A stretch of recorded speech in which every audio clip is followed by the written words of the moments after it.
Arrest হয়েছে 6 জন। 6 জনের মধ্যে এই যে একাকি মেরেছে, এটা কি কখনো সম্ভব? যেভাবে নৃশংসভাবে তাকে মেরেছে আমরা সবাই জানি।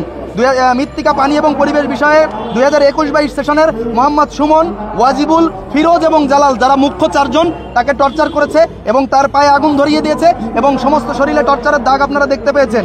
এরা এই 4 জনই মেইন ছিল এবং পাশে যারা ছিল সবাই হাতে তালি দিয়েছে। আমরা মনে করি ন্যূনতম দাঁড়িয়ে থেকে মৌন সম্মতি যারা দিয়েছে তারা ওই হত্যাকাণ্ডের সাথে জড়িত।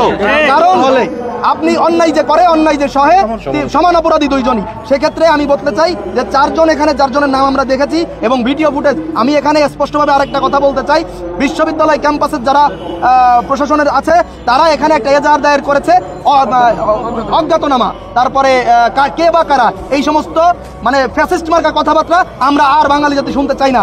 স্পষ্টত ভিডিও থাকা সত্ত্বেও ভিডিও ফুটেজের থেকে বড় প্রমাণ আর কি হতে পারে আমাদের জানা নাই। তারপরে কিভাবে তারা একটা অজ্ঞাতনামা দিয়ে, কে বা কারা দিয়ে, যেখানে 3-4 দফা ভিডিও আছে যে একবার তাকে মারা হয়েছে, দ্বিতীয়বার তাকে খাওয়ানো হয়েছে। খাওয়ানোর পরে একটা জিনিস বোঝেন, একটা মানুষকে, সাধারণ মানুষকে যে চোর, তাকে মারার পরে যখন খাওয়ানো হচ্ছে, সে তো সাধারণত ভয় পাওয়ার কথা যে আমি চুরি করছি, আমাকে মারছে একবার, এখন খাওয়াচ্ছে আবার, সে বিনা ভয়ে খাচ্ছে। এটা একটা নিদারুণ দৃশ্য যে খাওয়ার পরে মানসিক সুস্থভাবে, যদি একটা মানসিকভাবে সুস্থ লোক হয়, সে কি সাধারণভাবে খেতে পারে? খাওয়ার পরে তাকে জিজ্ঞেস করা যে খাবার কেমন হয়েছে, তার তো ভয় থাকা কথা। তার ভিতর কোনো ভয়ের কেউ দেখে নাই ওই ভিডিও চিত্রে।